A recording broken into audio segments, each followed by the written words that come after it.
that it is the story of my life, my earliest memories as a young man in Garissa. Before the CBC, the competence-based curriculum, I used to sit with my mom every night. All my siblings did. She did not go to school, but she used to check our homework after it was marked. She knew which questions I had answered incorrectly, and she taught me something which I apply to my family today. Also check that people know what they are doing and that they are doing it correctly. For instance, Your Excellency Dr. William Ruto, the President of the Republic of Kenya and Commander-in-Chief of the Kenya Defense Forces, and my longtime friend, Your Excellency Rigathi Gachagua, the Deputy President, a good man and a honest man. Your Excellency, the Excellencies and Ambassadors present, governors, leadership of the Parliament, all members of Parliament present, friends, book lovers, and my good friends from the Fourth Estate. Good evening. Your Excellency, thank you again, and all of you, for honoring this invitation to come and assist me in launching this book. For the record, it has been in the works for about 3 years.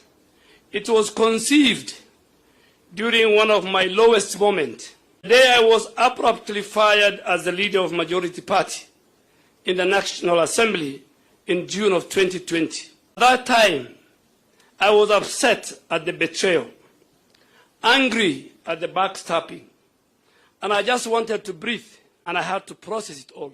Then a few weeks later, a friend sent me a package. It had books, room where it happened, by the White House memoir by a man called John Bolton, a former U.S. National Security Advisor. I read it closely, and it clarified my thoughts. It confirmed that I had a story to tell. Now that I think back, I was a majority leader for just half of my political life. I owe it to the future leaders to speak about those early years of their life. Your Excellency, when I spoke to another friend about writing books, he went to the bookshop and brought me a book titled The Deep State, Fall of the Constitution and the Emergency of a Shadow Government by a renowned New York Times writer. I then called my researcher friend, and we sat down for hours, taking and drinking many cups of tea, cups of spiced tea, Your Excellency. You know you have taken that tea in my house, chatting about this book. I think he read the pain, the regret, and the anger in my voice as I retold the major episodes of my life. He gave me an idea that I should call it Not Personal. As he left, he gave me a book entitled For the Record by the former British Prime Minister, David Cameron. And when I told another friend about the book idea, he said, nothing personal doesn't sound good. It sounded vengeful. This made my life and my remarks easier.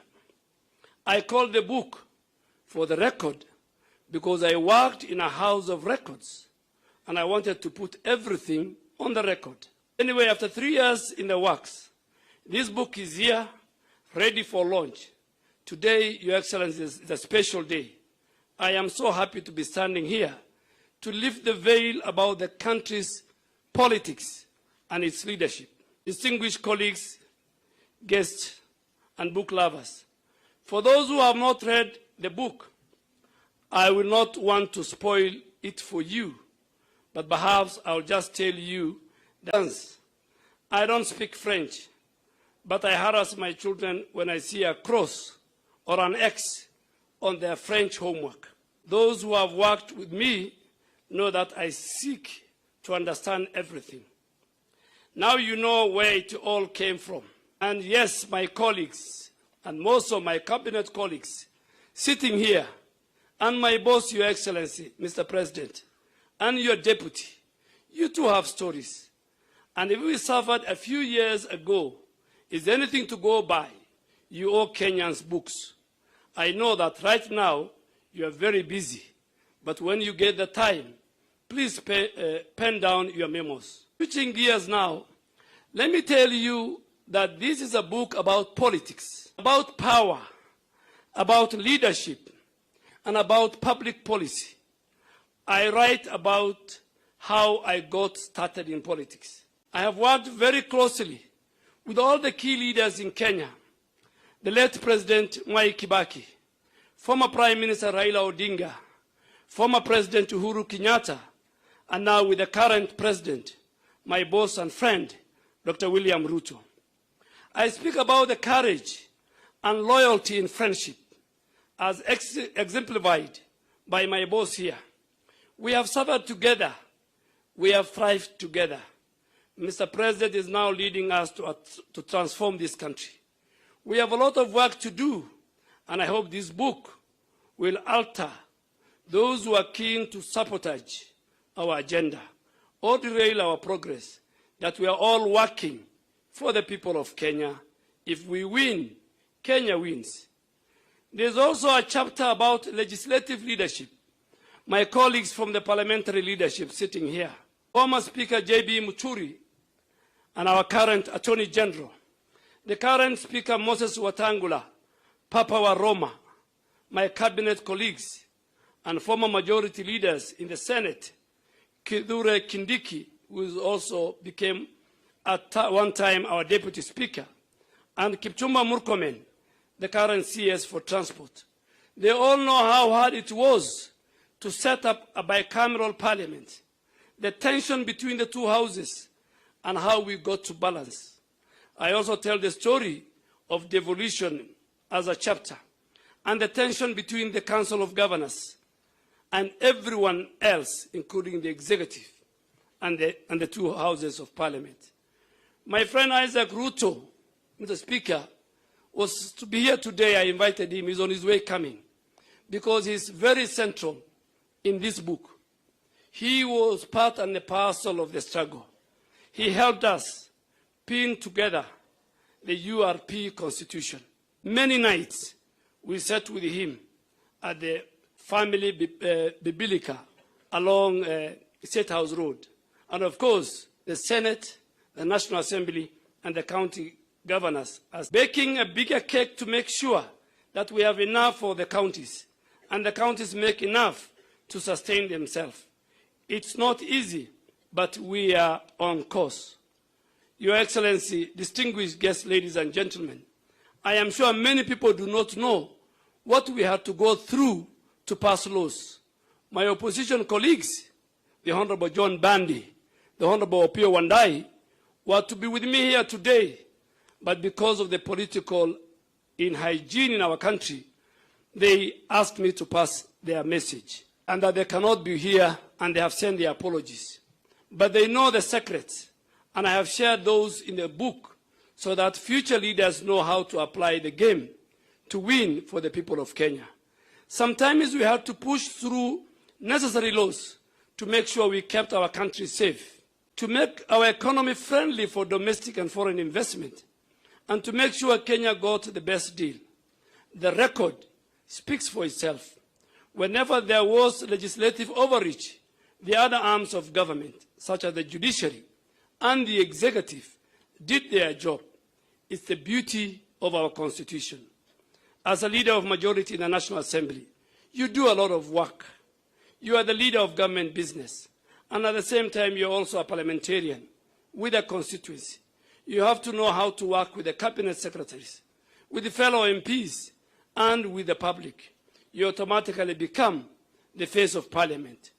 Do you guys remember when those activists and civil society fellows brought bloody pigs to parliament buildings and labeled the names of leaders? Myself, the late Jacoyo Midio, the late Francis Nyenze, and many others.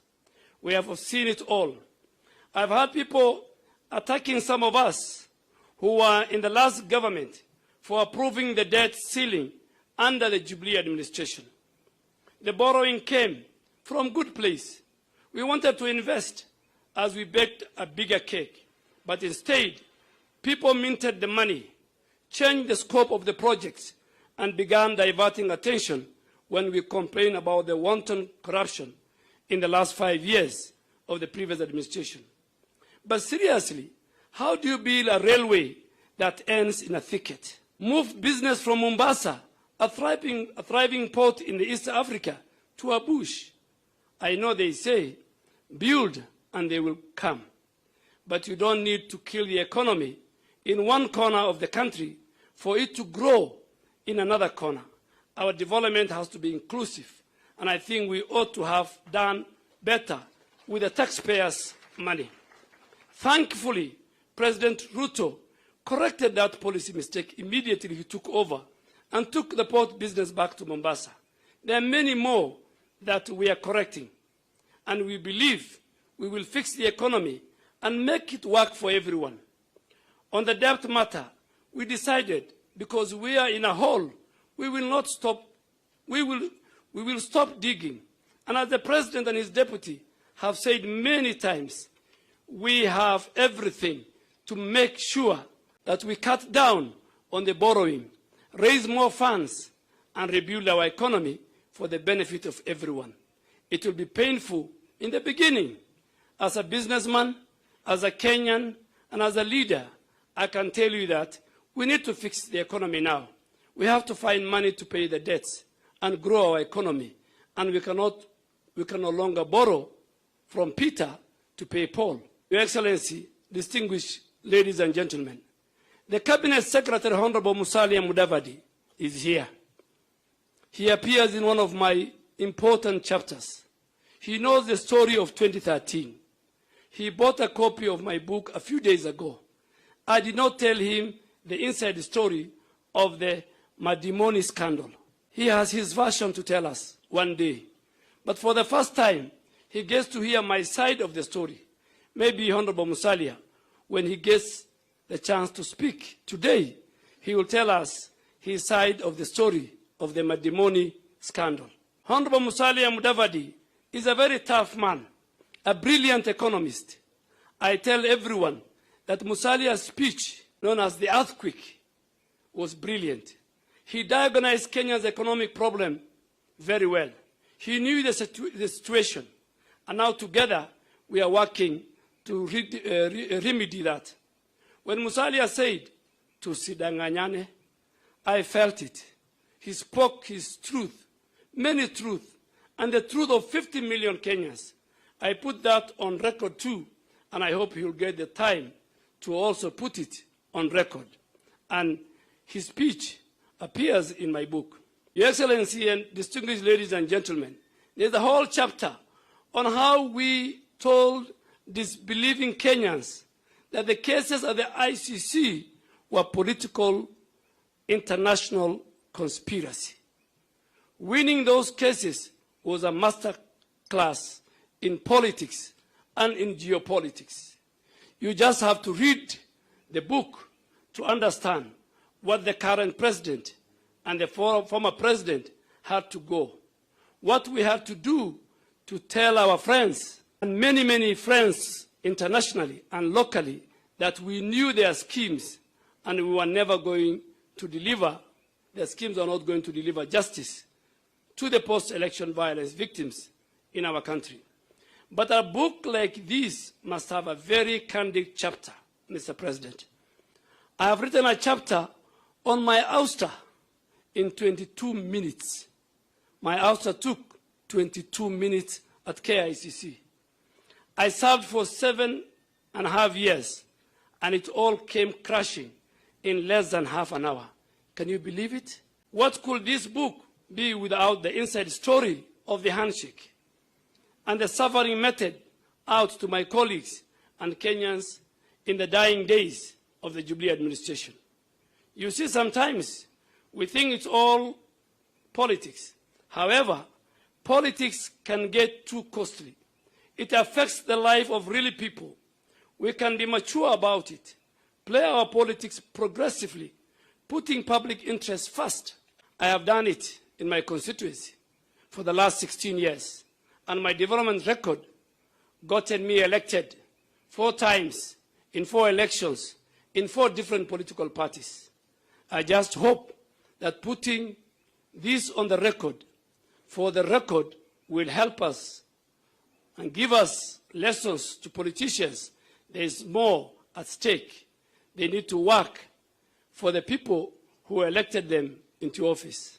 Your Excellency, ladies and gentlemen, distinguished book lovers, as I conclude, let me recap that if this book inspires any hustler to pray to God, to work hard, and strive to succeed, then my job is done.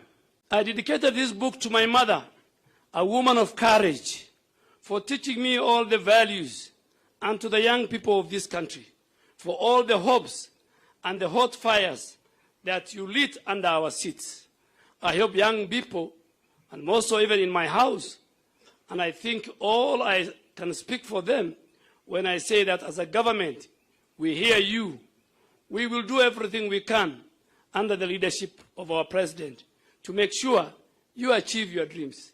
I also have a word to all the young leaders in Kenya who are excited about being in public office. Deliver what you promise. You have the next 4 years to do your job. If you don't, I am sorry, your opponent will have you for dinner. It's really a matter of planning.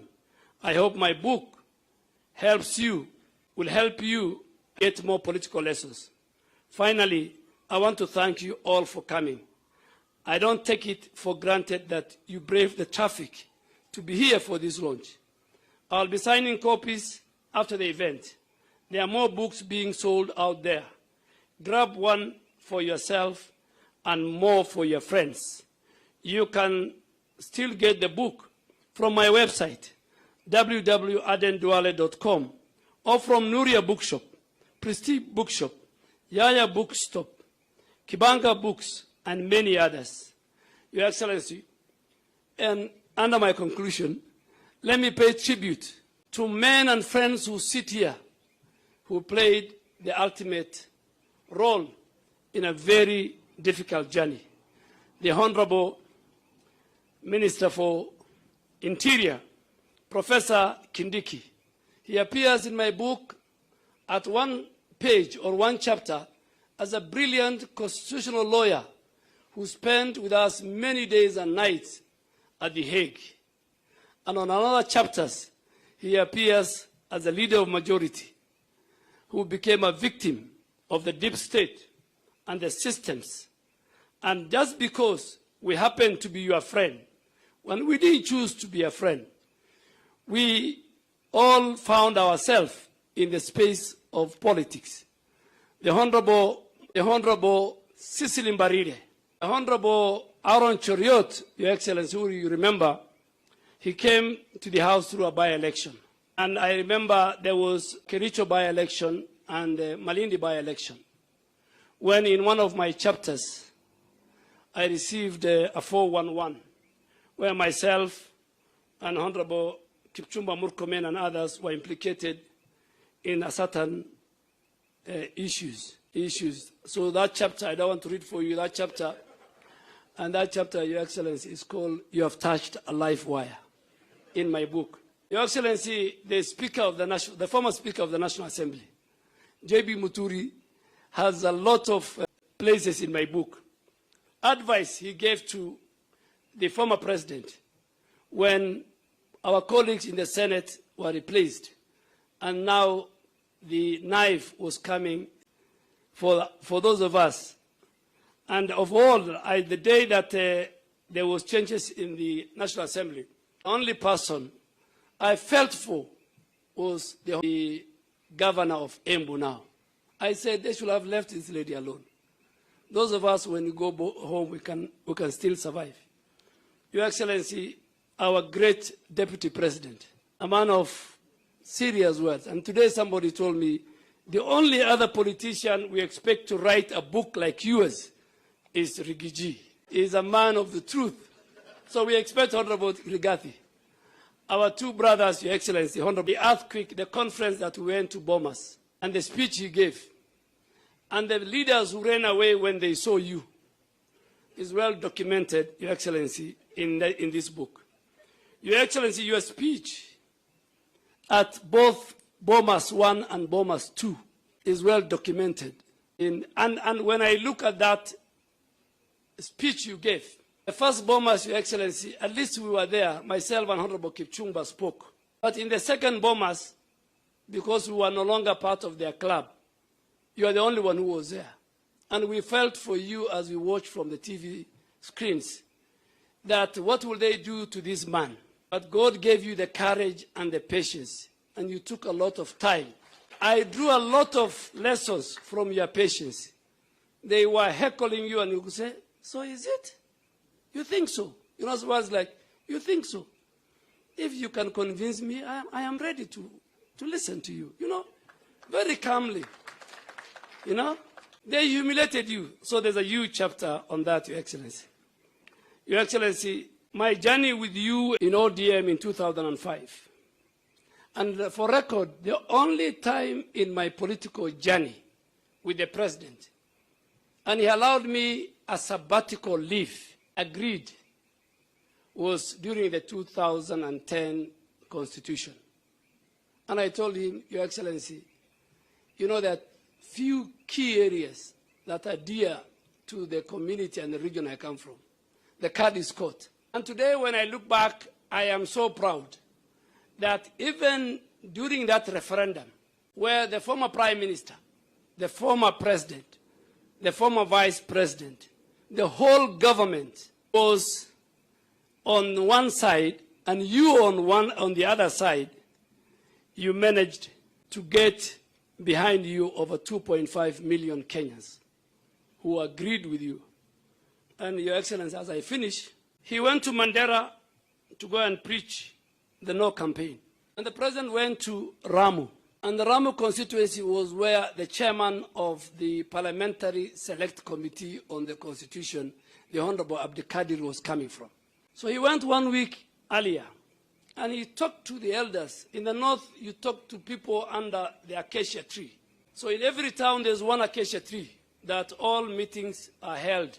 So we went there. After 2 weeks, we went to Mandera. We went to the same acacia tree. And when the meeting started, I don't want to go into the issues the elders have raised. When the meeting started and the prayers were conducted, an old nomadic elder stood up from the back of the crowd with his bakora and he said, before you start, and you know we are with serious people, the late Honorable Haji, who was the Minister for Defense, the Honorable George Saitoti, the Kalonzo Musyoka, and he said, gentlemen, wait a minute, before you start your meeting, William Ruto was here under this acacia tree. He raised 3 fundamental issues. I won't say them. You'll find them in the book because I don't want to offend people. And he says, unless you answer those 3 questions, which he said is in this constitution, you will not start your meeting. And you know, we pleaded, please listen to us, listen to us. He now mobilized other few elders. And he said, William Ruto's questions must be answered. And you can imagine, we left that place without answering talking to the people. When in the 2005, finally, there was a referendum of the banana and the orange. At that time, I was a young member of parliament. And the Iron Lady of then, and a powerful minister for constitutional affairs, you'll find in my book, called Mother Karua, and George Saitoti, and Kalonzo Musyoka, and many others, went to Garissa. And by then, that region was completely against the constitution because there was extrajudicial killing, there were many issues. So they were not allowed to address a rally in Garissa. Unfortunately, with all her arrogance, it's in my book, Mother Karua stood and called a press conference, and because she was so powerful, she told the minister, Saitoti, and the local administration that you guys, we can come to Garissa, have a cup of tea, not address the people. You mean you can't even convince and talk to these refugees? A whole region in her opinion, was inhabited by refugees. Your Excellency, I want to thank you for coming. I have many things to say, but I want to sell my book. I want money.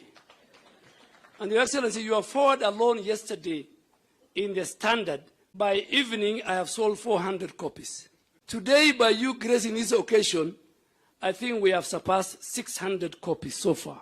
Please buy my book. The proceeds will go to charity in honor of my late mother, because she deserves a lot. Your Excellency, on the outset, I want to thank the editorial team.